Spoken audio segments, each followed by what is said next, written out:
स्वागत है आप सभी का मेरे YouTube channel stock market helper में। आज हम बात करने वाले हैं कोलगेट कंपनी के बारे में या कोलगेट स्टॉक के बारे में। अगर आप इस स्टॉक में निवेश करने के बारे में सोच रहे हो लॉन्ग टर्म के लिए तो ये वीडियो आपके लिए है। ये वीडियो बहुत ज़्यादा इम्पॉर्टेंट होने वाली है।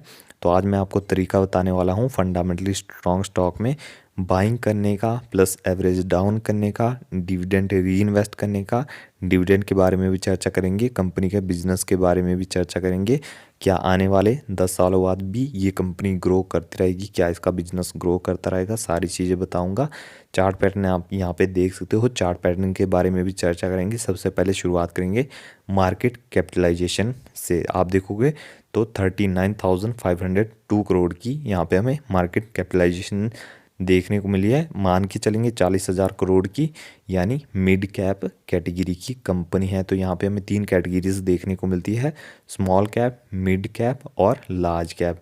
आसान भाषा में बताऊंगा, देखिए जो स्मॉल कैप कैटेगरी के शेयर्स होते हैं वो रिस्की होते हैं। वापस से कहना चाहूँगा, स्मॉल कैप बहुत ज़्यादा रिस्की होते हैं। उसके बाद आता है मिड कैप कैटेगरी। रिस्क होता है लेकिन कम रिस्क होता है मिड कैप की कैटेगरी में, और सबसे कम रिस्क होता है लार्ज कैप कैटेगरी में। हम बात करने वाले हैं मिड कैप। 40,000 करोड़ की मार्केट कैप है, यानी मिड कैप कैटेगरी का स्टॉक है। तो यानी रिस्क है लेकिन बहुत ज़्यादा रिस्क यहाँ पे नहीं देखने को मिल रहा है। बाकी डिविडेंड यील्ड देखोगे आप तो लगभग 2.5% से ऊपर का डिविडेंड यील्ड मिल रहा है। फेस वैल्यू देखोगे 1 रुपये की फेस वैल्यू है। कंपनी देखा जाए तो अच्छी है, क्योंकि देखा है मार्केट कैपिटलाइजेशन कंपनी का जो है वो अच्छा देखने को मिला है। मिड कैप कैटेगरी की कंपनी है। और सेल्स ग्रोथ आप देखोगे लगातार सिर्फ कंपनी की जो है वो ग्रो करती जा रही है। 2018 में देखोगे आप तो 4,188 करोड़ थी। उसके बाद देखोगे आप तो 4,462 करोड़, फिर 4,500, फिर 4,800, फिर देखोगे 5,000, फिर 5,100 से भी ऊपर सेल्स चली गई। यानी ग्रो कर रही है कंपनी की। सेल्स ग्रो करना एक पॉजिटिव पॉइंट माना जाता है। कंपनी का बिजनेस अच्छा हो रहा है तभी कंपनी के सेल्स ग्रो कर रही है, यानी पैसा कंपनी के पास अच्छे तरीके से आ रहा है। अब बात आती है नेट प्रॉफिट, जो कि हमारा मेन होता है। तो आप नेट प्रॉफिट देखोगे आप तो 577 करोड़, फिर 600, फिर 700, फिर 800, फिर देखो आप 800 के बाद सीधा 1,000, फिर देखोगे 1,000 की रेंज में अभी जो है हमें कंसोलिडेट करता हुआ नज़र आ रहा है। यानी देखा जाए तो लॉन्ग टर्म में कंपनी के नेट प्रॉफिट भी जंप दिखा रहे हैं, यानी ग्रो हो रहे हैं। देखिए सिंपल सी बात है, कंपनी का बिजनेस ग्रो होगा, सेल्स ग्रो होंगी, यानी कंपनी का बिजनेस ग्रो हो रहा है, प्लस नेट प्रॉफिट कंपनी के ग्रो होंगे। तो सीधी सी बात है, देखिए शेयर प्राइस भी कंपनी का बढ़ेगा ही बढ़ेगा अगर कंपनी की sales plus net profit grow हो रहा है। तो सिंपल सी बात है। प्लस कंपनी के पास आप देखोगे रिजर्व्स, जो कि बहुत ही ज़्यादा ज़रूरी होते हैं। आप देखोगे 1100, 1200, फिर 1400, फिर देखो आप 1400, 1500, फिर देखो आप तो 1700, 1600, इसी रेंज में। मतलब कंपनी के जो रिजर्व्स होते हैं ये सारे इन करोड़ है। आप देखोगे 1,624 करोड़। वापिस से कहना चाहूँगा, कुछ लोगों को समझ नहीं आता, तो आसान भाषा में सारी चीज़ें हैं।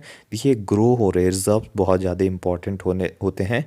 तो कंपनी के जो रिजर्व्स है वो भी ग्रो हो रहे हैं और कंटिन्यू ग्रो हो रहे हैं। देखा जाए ये पॉजिटिव पॉइंट है। प्लस आप डेट देखोगे, डेट यानी लोन या आप इसे बोरोइंग्स भी कहते हैं। तो सिर्फ 82 करोड़ का लोन है, आप इसे 80 करोड़ मान के चल सकते हो। यानी लोन कंपनी के ऊपर बहुत ही कम है, डेट फ्री कंपनी से मान के चलेंगे। कहीं ना कहीं देखा जाए तो ये चीज़ें आप देखो, यहाँ पे 3 पॉइंट बता दिए मैंने आपको, 3 से 4 पॉइंट। सेल्स ग्रो हो रही है, नेट प्रॉफिट ग्रो हो रहे हैं, रिजर्व्स कंपनी के ग्रो हो रहे हैं, डेट फ्री कंपनी है। तो पॉजिटिव पॉइंट तो यही निकल के आते हैं। अब बात आती है शेयर होल्डिंग पैटर्न। देखो आप तो 51% प्रमोटर्स के पास है, यानी प्रमोटर अपनी कंपनी के ऊपर भरोसा करे। आप देखो स्टेबल बने हुए हैं प्रमोटर, यानी अपना कोई भी शेयर ये बेच नहीं रहे हैं। और उसके नीचे आप देखोगे डीआईज तो 21% का बहुत ही मैसिव स्टेक डीआईज के पास देखने को मिला है, और एफआईज के पास देखने को मिला। उसके नीचे देखो आप डीआईज तो 7.5% के आसपास। उसके नीचे गवर्नमेंट ने भी अपनी थोड़ी सी हिस्सेदारी यहाँ पे बना के रखी है, यानी गवर्नमेंट भी भरोसा कर रहा है स्टॉक के ऊपर। और आखिर में देखो आप तो रिटेल इन्वेस्टर्स के पास है 20%। शेयर होल्डिंग पैटर्न बहुत ही बेहतरीन है, हेल्थी शेयर होल्डिंग पैटर्न है, जो कि होना भी चाहिए। अब आगे बढ़ेंगे। अब बात आती है बोनस शेयर्स। तो कंपनी ने अभी तक यहाँ पे हमें बोनस शेयर दिए, आप देखोगे तो 1:1 रेशियो में 2015 में कंपनी ने बोनस शेयर्स इशू किए थे अपने शेयर होल्डर्स को, जो कि एक और पॉजिटिव पॉइंट निकल के आता है। देखिए, जितना प्राइस ग्रो करेगा, स्टॉक प्राइस ग्रो करेगा, उतना ही आपको कंपनी बोनस शेयर्स देती रहती है। और इसके अलावा देखो आप, तो डिविडेंड भी कंपनी दे रही है। 18 रुपये 30 रुपये का डिविडेंड दिया था 2022 में, यानी कंपनी 2 बारी तक साल में आपको डिविडेंड पे करती है। अगर इसी डिविडेंड को आप री इन्वेस्ट करते हो वापस से इसी स्टॉक में, तो ये आपको एक अच्छी वेल्थ क्रिएट करके दे सकता है। वो तरीका भी बताऊंगा किस तरह री इन्वेस्ट किया जाता है। इसके अलावा बात करेंगे बिजनेस की, तो आप देख सकते हो कंपनी जो है वो नंबर 1 है कहाँ पर, टूथपेस्ट ब्रांड में, और कंपनी लगातार ग्रो करती जा रही है। कंपनी के जो टूथपेस्ट है, आप देखो कोलगेट के नाम से जो है कंपनी टूथपेस्ट बेचती है इंडिया में, और आपको पता है बहुत ही ज़्यादा बेहतरीन ब्रांड है, बहुत ही पुराना ब्रांड है और बहुत ही लोग भरोसा करते हैं। इसके अलावा टूथपेस्ट के अलावा जो है ये ब्रशेस भी डिज़ाइन करते हैं, प्लस ब्रशेस भी बेचते हैं, चाहे वो इलेक्ट्रिक ब्रशेस, जो आप देखो इलेक्ट्रिक ब्रशेस भी जो है कंपनी बेचती है, और मार्केट में बहुत ही ज़्यादा ये इनकी डिमांड हमें देखने को मिलती है। तो यहाँ पे देख सकते हो अलग अलग कैटेगरी की है, मैक्स फ्रेश, चाहे सॉल्ट, चाहे स्ट्रॉन्ग टीथ, तो ये बहुत ही ज़्यादा जो है इंडियन मार्केट में बिकते हुए हमें नज़र आते हैं।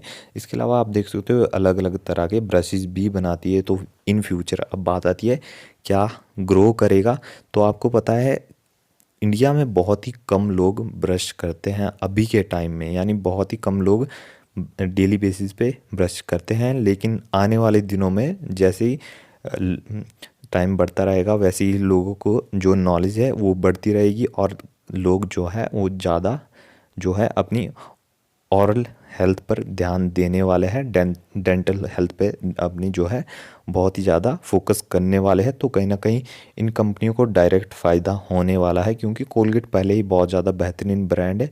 तो जैसे जैसे ये चीज़ें ग्रो करेंगी, वैसे वैसे जो है कंपनी की सेल्स भी बढ़ेंगी, प्लस कंपनी का मार्केट शेयर भी बढ़ता जाएगा। क्योंकि देखिए, देखा जाए तो कंपनी का जो प्रोडक्ट्स है वो बेहतरीन है। अगर प्रोडक्ट बेहतरीन है तो सेल्स बढ़ेंगी ही बढ़ेगी, ग्रो करेगी ही करेगी कंपनी। तो आने वाले 10 सालों में भी लोग ब्रश कर रहे हैं, आने वाले 20 सालों में भी लोग ब्रश करते ही रहेंगे। तो इस कंपनी को फ़ायदा होता ही रहेगा, आपको अच्छा डिविडेंड मिलता ही रहेगा, प्लस कंपनी का जो शेयर प्राइस है वो स्लोली ग्रो करता ही रहेगा। आप देखोगे 2007 के आसपास कंपनी की लिस्टिंग हुई थी, उसके बाद जो है कंपनी का शेयर प्राइस लगातार बढ़ता जा रहा है, यानी ग्रोथ देखने को मिली। आप देखोगे जो शेयर प्राइस है वो 2020 में, यानी देखो कोविड के टाइम में भी इस शेयर में बड़ी गिरावट नहीं देखने को मिली थी, यानी मजबूत स्टॉक है और मजबूत मोमेंटम के साथ ऊपर जाता है। आप देखोगे 5 सालों में भी लगातार ऊपर जा रहा है, कंटिन्यू सेल्स ग्रोथ दिखा रहा है, कंटिन्यू ग्रोथ आ रही है कंपनी में। तो कहीं ना कहीं देखा जाए लॉन्ग टर्म के लिए बहुत ही बेहतरीन स्टॉक है। अगर आप देखोगे, अगर आप जब इस स्टॉक में थोड़ी सी गिरावट आती है, तो यहाँ पे जब भी आपको डिविडेंड मिले तो नीचे के लेवल्स पे अगर आप डिविडेंड को भी री इन्वेस्ट करते हो, प्लस एवरेज डाउन करते हो, तो आपको यहाँ पे अच्छे रिटर्न्स मिल सकते हैं, और लॉन्ग टर्म के लिए बहुत ही अच्छी कंपनी है। तो यहाँ पे आप कंटिन्यू करके चल सकते हो। इसके अलावा क्लियर कट डिस्क्लेमर देना चाहूँगा, ये कोई मेरी तरफ से बाइंग या सेलिंग रिकमेंडेशन बिल्कुल भी नहीं है। अपनी रिसर्च करें, स्टॉक मार्केट रिस्की हो सकती है, वापस से कहना चाहूँगा। तो ये थी हमारी आज की वीडियो अच्छी लगी लाइक करें, चैनल को सब्सक्राइब करें।